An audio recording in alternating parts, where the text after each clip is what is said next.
All right, everyone, a piece of treasure was dug up on Twitter, actually. It's an image of a document that was sitting in someone's closet for many years. It dates to the Satanic Panic. It's actually like a school police community circulation that details sort of, the Satanic Panic era mentality. Here are resources. It's like, one of them was like, bothered against Dungeons and Dragons or something. It's the most funny shit you'll ever see. Now, I want you to pay close attention to a truth that you probably don't want to hear, if you're on the younger side. This era that we consider modern and hip and everything, in 30 years is going to be looked at the same way as the Satanic Panic. It's the alt panic. We're in the alt panic right now. Right now, we've got a panic about, think about it. This is a good label for it. You should start using it so that people will pick it up like they did legacy media. You've got alt-right, which is ultimately underwhelming in terms of its actual manpower. A lot of those people that are on the fringes of it fundamentally are libertarians more than they are anything else. And they stand for freedom of speech. That's scary to the modern culture. The concept of being able to say what you want scares them, because if you debate with them, you win. That is the neoliberals, the establishment. We've got alt-media. The alt-media online is constantly crucified by the corporations that run the legacy media. BuzzFeed and CNN and MSNBC, Fox and Breitbart, all these others, they constantly attack independent creators. For the most part, that's all that they do at this point. And then you've got alt-politics after a fashion. Not in the alt-right sense. And then you've got alt-tech, some of these new firms, Minds, which I know Ottman doesn't use the term alt-tech because he's like, well, some people consider it too close to alt-right. I actually disagree with him on that. I think you should own that label because it has nothing to do with the alt-right. Excellent talking point, by the way, pointing out how stupid the media is. You've got the alt-panic. Everything alternative and new has been crucified as scary, as extreme, and it's too far out there. You've got too much free speech, too many guns, alt self-defense, I guess you could term it. The radical concept that people should be able to effectively fucking defend themselves, really terrifying to a lot of people within our culture. Probably the one thing that the right-wing evangelo morons aren't afraid of. It's the only thing that they actually deviate a little bit from the left on this issue.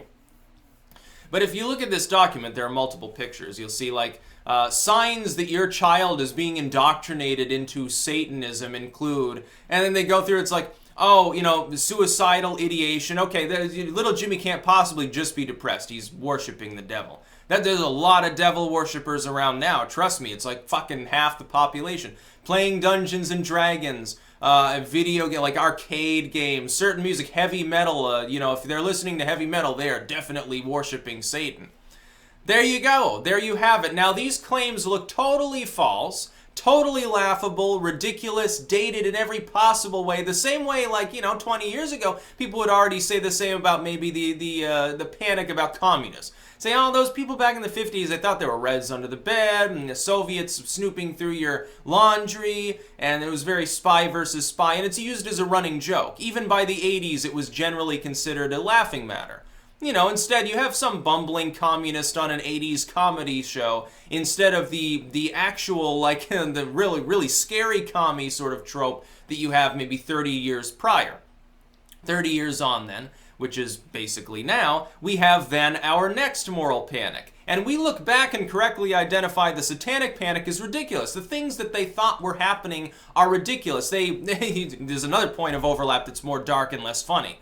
The other point of overlap is much like in the current era. If some random corporate media outlet, a for-profit corporation, a business entity, determines that it wants to write a hit piece on some alternative entertainer, cough, cough, remember PewDiePie with the Wall Street Journal dust-up? Or maybe me with BuzzFeed, or, a million other people? What ends up happening?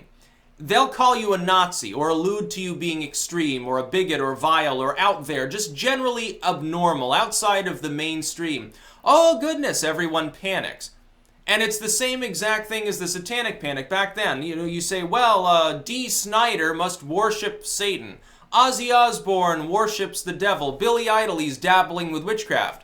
And they'd be like, no, we don't. Oh yes, you do, burn the witch. It's literally like a witch hunt. They do the same thing now, don't they? What happens if you engage the pundit on Twitter who is calling you a Nazi enabler? Oh yeah, it's just like a Nazi to deny that they're a Nazi now, isn't it? Oh, I'm not an extremist. Ah, see, I told you, as extremists will always deny it, never own up to it. It's the same thing, folks. It's just another moral bullshit witch hunt. It is exactly the same point for point as the Satanic Panic, except the perpetrators of the panic now aren't a bunch of megachurch pastors, for-profit opportunists. Oh, I wonder, that seems a little bit similar now, doesn't it? Now it's a bunch of people who are simply establishmentarians. Sort of like the people that worried that the hippies were going to give your kids LSD now, aren't they? Now, they're not just going to wander around out in the woods in a daze. They're going to try to push drugs off on your kids. I can remember that was part of it, too. Drug pushing was a big boogeyman in the 80s, too. And it's very rare. Yes, you're going to give a little kid free drugs because obviously that 12-year-old has enough income to sustain their heroin habit. It makes total sense. Well, it did to Ronnie Reagan. It did to the DARE program. It did to every small-town police force. They would take the one unloved officer, and he had to be the one to answer the usually snappy remarks from, 7 and 8-year-olds. Oh, this is pot, and this is heroin, and this is coke. Don't do these, kids. Why? Oh, because they're bad. Why are they bad? Because you'll get addicted. Oh, okay. And then little Jimmy, now he knows about all the different drug classifications. He can go off and get his fix. Yes, the average 7-year-old is looking to score some coke. It made perfect sense, though, to people at the time, even when I was a kid. That made absolutely perfect sense. Now, it makes sense to a lot of people within the establishment. These YouTubers are dangerous. Too much free speech. They're extremists. They believe in unfettered free speech. Oh, my goodness. They believe that you should actually be able to question what the government says and not be lambasted as a conspiracy theorist for doing so. Like people have been, doing for literally all of creation. And usually they seem to be right. So, I guess the conspiracy theorists have a decent track record. No, conspiracy theorists on YouTube, that's a problem. That's funny. 5 years ago, you never said that. You just called them kooks. You just said that they were weird. There's a weird side of YouTube. It's quite interesting, said the media 5 years ago. Now it's, there's a weird side of YouTube. Your child will be indoctrinated by these people. Your child will they might believe in UFOs. Oh no, they might start ghost hunting or something. They might be like one of those morons on TV that'll talk to a German ghost in English and expect a coherent response. Trust me, Mom and Pop, you don't want your kid to end up like this. And then they show their grainy footage stills from their shitty night vision cameras. The only saving grace is, of course, then they would make a 6 or 7-figure salary. So it can't be that bad. No. It's a moral panic. Look through this picture and see if you can't find some more points of overlap with the sort of bullshit we see now in a BuzzFeed article.